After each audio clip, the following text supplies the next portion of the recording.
시편 44편 17절부터 마지막 26절 말씀까지 교독하겠습니다. 제가 먼저 17절 말씀 봉독합니다. 이 모든 일이 우리에게 임하였으나 우리가 주를 잊지 아니하며 주의 언약을 어기지 아니하였나이다. 우리의 마음은 위축되지 아니하고 우리의 걸음도 주의 길을 떠나지 아니하였습니다. 주께서 우리를 승냥이의 처소에 밀어넣으시고 우리를 사망의 그늘로 덮으셨나이다. 우리가 우리 하나님의 이름을 잊어버렸거늘 우리 손을 이방신에게 향하여 폈더며 하나님이 이를 알아내지 아니하셨으리까 무릇 주는 마음의 비밀을 아시나이다. 우리가 종일 주를 위하여 죽임을 당합니다. 조사를 양같이 여김을 받았나이다. 주여 깨소서 어찌하여 주무시나이까. 일어나시고 우리를 영원히 버리지 마소서. 어찌하여 주의 얼굴을 가리시고 우리의 고난과 압제를 잊으시나이까. 우리의 영혼은 진토 속에 파묻히고 우리 몸은 땅에 붙었나이다. 일어나 우리를 도우소서. 주의 인자심으로 말미암아 우리를 구원하소서. 아멘.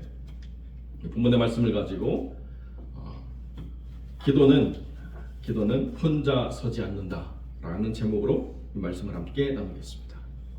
오늘 본문의 말씀은 고라의 자손이 드린 시편의 말씀입니다. 이 시편의 두 번째 권에 해당하는 42편부터 72편까지 그 말씀은 다윗보다는 고라가 더 중요한 그 중심에 서 있다 이렇게 말씀드려도 전혀 틀린 이야기가 아닙니다. 오늘 본문의 말씀은 고라의 자손 가운데서 어떤 특정한 상황 가운데 있는 그 순간들을 하나님을 의지함으로 어떻게 풀어갔는가를 우리에게 보여주고 있는 그 말씀인데요.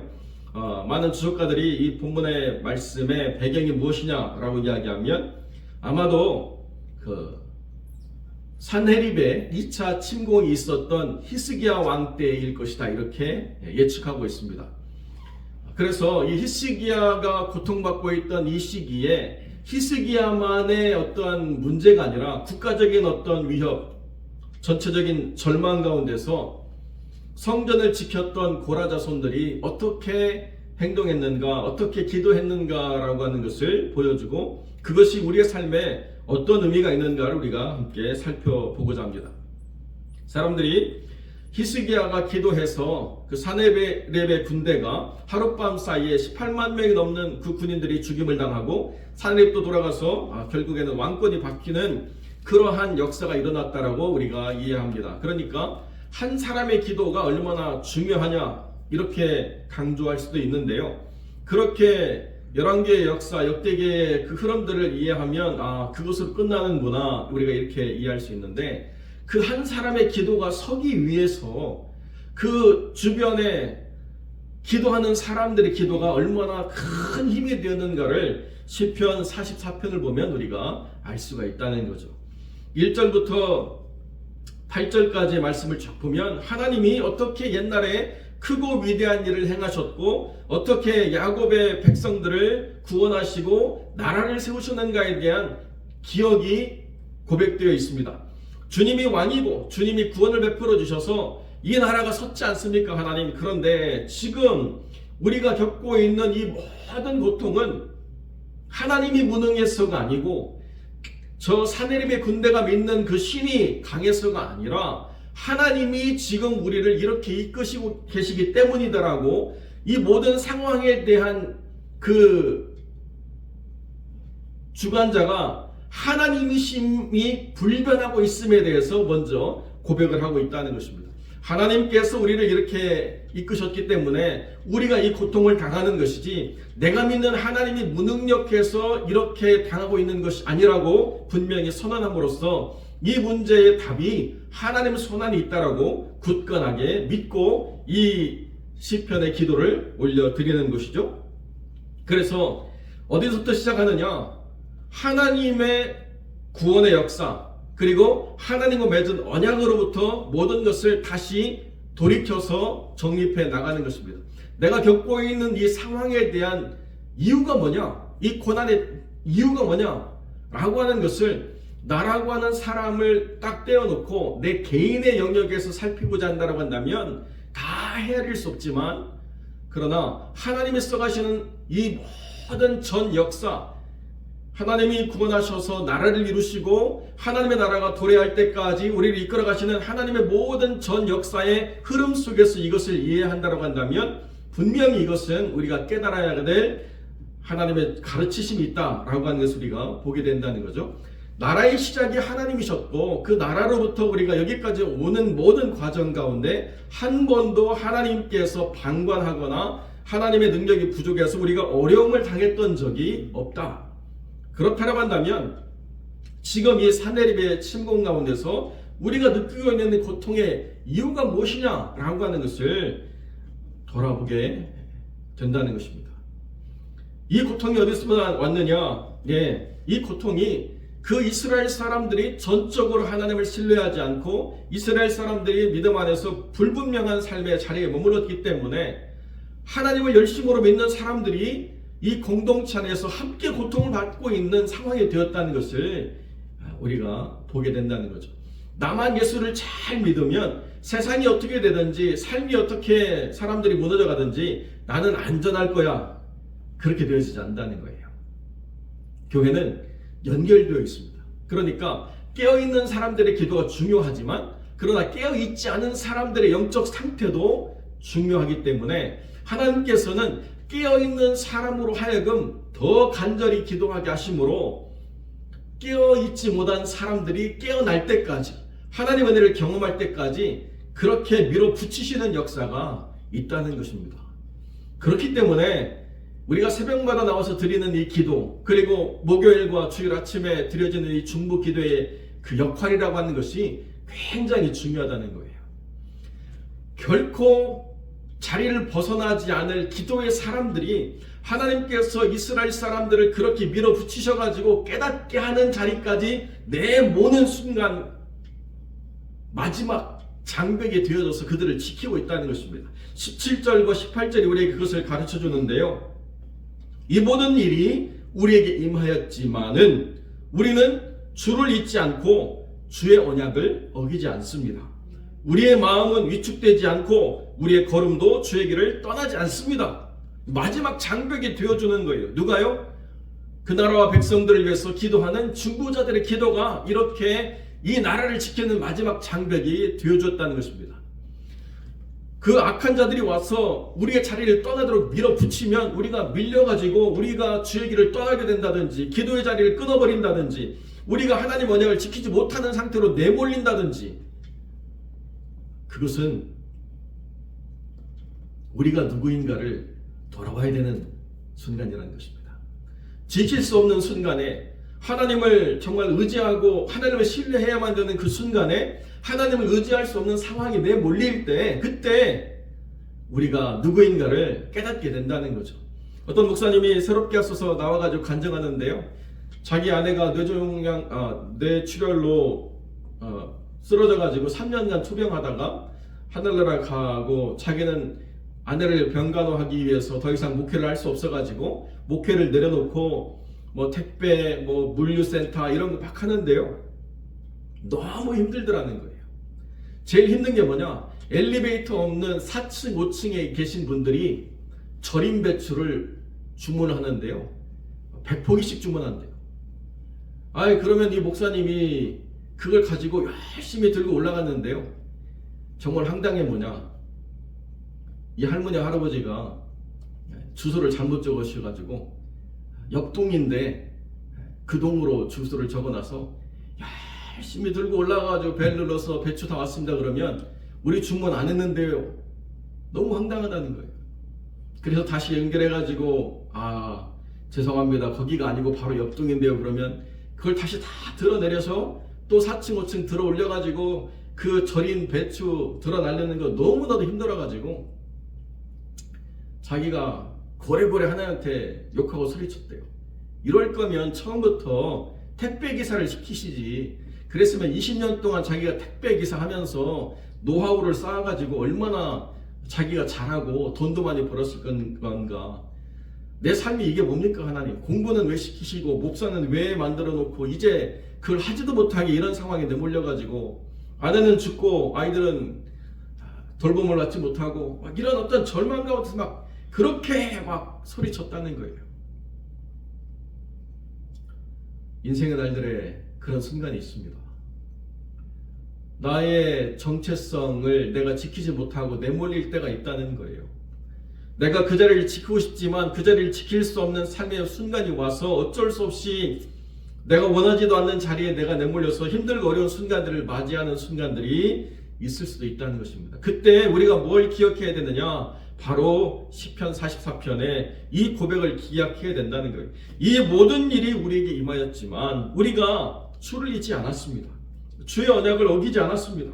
우리의 마음은 위축되지 않았고 우리의 걸음도 주의 길을 떠나지 않았습니다. 이렇게 간절하게 하나님을 붙잡는 믿음의 기도를 드리고 있다는 것입니다.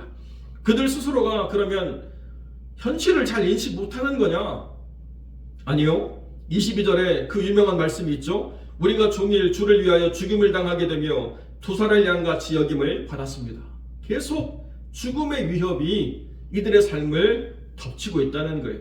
그럼에도 불구하고 하나님을 잊지 않고 그럼에도 불구하고 언약을 지키려고 애쓰면서 노력하는 이 예배자들의 기도가 얼마나 위대한가를 분명히 보여줍니다. 이 말씀은 사도 바울이 다시 언급하죠. 로마서 8장 35절로 39절의 말씀. 누가 우리를 그리스도의 사랑에서 끊으리요? 환난이나 곤고나 박해나 기근이나 적신이나 위험이나 칼이랴. 기록된 바 우리가 종일 주를 위하여 죽임을 당하게 되며 도살당할 양같이 여김을 받았나이다 함과 같으니라. 바울도 그 삶의 여정에서 환난과 곤고와 박해와 기근과 적신과 위험과 칼의 위협을 당했다는 것입니다. 그런데요, 어떻게 바울이 이길 수 있었느냐? 자기가 암송해 왔던 시편 44편의 말씀이 그를 지켰다는 거예요. 고라의 자손들도 그때 믿음의 자리를 지켰던 것처럼 그런 순간에 우리가 어떻게 해야 되느냐? 내가 확신하노니 사망이나 생명이나 천사들이나 권세자들이나 현재일이나 장래일이나 능력이나 높음이나 깊음이나 다른 어떤 피조물이라도 우리를 우리 주 예수 그리스도의 안에 있는 하나님의 사랑에서 끊을 수 없으리라. 이것이 바울의 그 모든 사역의 근간에 힘이 되었던 능력의 말씀이고 그렇게 살았던 고라 자손들의 삶의 기도 가운데 있었다는 것이죠. 그냥 히스기야가 기도했더니 하나님이 응답해 주셨다, 이걸로만 우리가 기억하는 게 아니고요, 히스기야의 기도가 어떤 터 위에 있었는가? 종일 죽임을 당하게 되고 도살할 양같이 여김을 당하면서도 하나님 앞에서 자기의 자리를 지켜내려고 했던 이 고라 자손들의 기도의 터 위에 히스기야의 기도가 있었다는 것입니다. 그러고 나니까 문제의 해결은요, 과정이 필요가 없어요. 문제의 해결은 시간이 어떤 여정이 우리에게 필요하지 않습니다. 하나님이 그 기도를 들으시고 즉시로 응답하실 때에 하나님께서 해결하시는 답이 그 다음날 임했다는 것입니다. 이것이 그 환난날에 자기의 자리를 지키고 기도의 털을 쌓았던 믿음의 사람들이 누리는 엄청난 은혜의 복이자 그 기도의 삶을 보고 배우는 다음 세대를 향한 가장 강력한 믿음의 증거가 된다는 것이죠. 그렇기 때문에 사랑하는 성도 여러분, 우리가 기도의 자리에 서서 지켜내야 될 삶의 자리가 어디냐? 기도하는 사람은 모든 공동체가 무너져가는 그 상황에 마지막 버팀목이라는 거예요. 마지막 버팀목. 기도가 무너지면은 절대로 그 교회 공동체는 설 수가 없다는 것입니다. 어떤 시험이 오고 어떤 분열의 영이 와서 서로를 다투게 만들고 미워하게 만들고 분열하게 만드는 역사가 있어도요, 기도가 서면 그런 이야기들이 중심에서 주변으로 내몰리게 되고 다 사라집니다. 누가 옳으니 누가 그르니 시시비비를 따지던 사람들도요, 잠잠하게 돼요. 왜 그런가? 그게 중요하지 않은 걸 알게 되거든요. 기도하는 사람들이 기도로 교회의 든든한 버팀목이 되어야 될 때, 뭐 크고 작은 일들의 잡음들은 있겠지만은 그런 일들 때문에 교회가 결단코 약해지지 않고 무너지지 않고 교회가 감당할 일들을 능력 있게 감당할 수 있게 된다는 것입니다. 그런 상황, 그런 순간 속에서 사람들이 고통을 누구의 책임에게 전가해가지고 누구 때문에 이런 고통이 왔는가? 그거 따져봤자 아무런 답이 없습니다. 내가 그때 그 선택을 하지 않았다라고 한다면 얼마나 좋았을까. 후회한다라고 해서 문제가 해결되지 않습니다. 그럼에도 불구하고 내 마음이 불편하기 때문에 계속 나를 힘들게 하는 이 고통의 문제를 누군가에게 책임을 넘기거나 어떤 순간의 선택에 책임을 전가해서 아쉬움만 갖고 있는다라고 해서 해결되지 않습니다. 여러분, 그런데요, 참 이상하죠? 그런 분들이요, 나와서 기도는 안 해요. 하나님께서 그런 마음의 아픔과 상실감을 줄 때 하나님이 요구하시는 게 뭐냐? 기도하라는 거거든요. 내가 서야 될 자리를 지키고 주의 길을 떠나지 말고 주의 언약을 붙잡고 기도하라. 그때 여러 사람들이 함께 모여서 기도할 수도 있지만 각자의 자리에서 기도하는 그 기도가 합력하여서 선을 이루는 놀라운 역사가 이루어지게 된다는 것입니다. 히스기야가 그 이전까지는 금으로 타협하고 뭐 어떤 걸로 이렇게 아쉬워했지만 마지막 모든 삶의 끝에 내몰릴 때 그때 비로소 그 편지를 들고 성전에 가서 기도하면서 하나님의 도우심을 구할 때 그 기도가 연합해서 하나님의 역사를 이루는 놀라운 일들을 우리가 기억하고 있지 않습니까? 어려움이 없는 것, 이것이 우리가 추구하는 바가 아닙니다. 어려움이 오더라도 기도로 이기는 것, 이것이 우리가 추구하는 믿음의 가장 중요한 선택이죠. 어려움을 두려워해가지고 피해 다닐 게 아니라 어려움이 올 때 기도로 이기는 경험을 우리가 갖는다고 한다면 그것만큼 얻는 우리의 유익의 삶이 없다는 것입니다. 절대로 무너지지 않는다. 결단코 포기하지 않는다. 어떠한 영적인 존재가 우리를 무너뜨리려 한다 하더라도 우리 주 예수 그리스도의 안에 있는 하나님의 사랑 안에서 끊을 수 있는 존재가 없다. 이것이 그 믿음의 삶을 살아낸 사람들의 증거라는 것입니다. 그렇기 때문에 고난의 흔적은 고생의 기록만 기억나는 게 아니고요, 그때를 이기게 하신 하나님을 기억할 수 있게 되는 거죠. 야곱의 구원이신 하나님이 나의 구원이 되셨다. 그리고 나의 자녀들도 언젠가 그 삶의 자리에서 내가 경험했던 하나님의 구원의 역사를 맛보게 될 것이다. 이것을 우리가 전해주는 것, 이것이 우리가 이 세상을 살아가면서 전달해야 될 가장 중요한 영적인 자산이라는 거죠. 그렇기 때문에 기도는 혼자 서는 법이 없다는 것입니다. 누군가와 함께 세워가는 것이고, 그 기도의 자리를 우리가 새벽마다 나와서 기도함으로 말미암아 우리가 이 교회의 마지막 버팀목입니다. 우리의 기도가 이 교회를 든든하게 세우는 도구로 사용될 줄로 믿습니다. 계속 돌아가면서 기도를 세워가는 것이 너무나도 중요하다는 거죠. 제가 샌프란시스코를 여행한 적이 있는데요, 누가 그렇게 이야기하더라고요. 이쪽 다리 끝에서부터 그 점검하는 사람이 쭉 점검하고 돌아가면 1년이 걸린대요. 한쪽 점검하고 돌아오면 이게 1년의 여정이래요. 그 사람은 1년 365일 해가 가도 계속 반년은 이쪽을, 반년은 절반을 이렇게 점검하는 게 그 사람의 일상이랍니다. 그렇기 때문에 100년 전에 지어진 그 다리가 여전히 유지가 되는 것이죠. 교회도 마찬가지라는 거예요.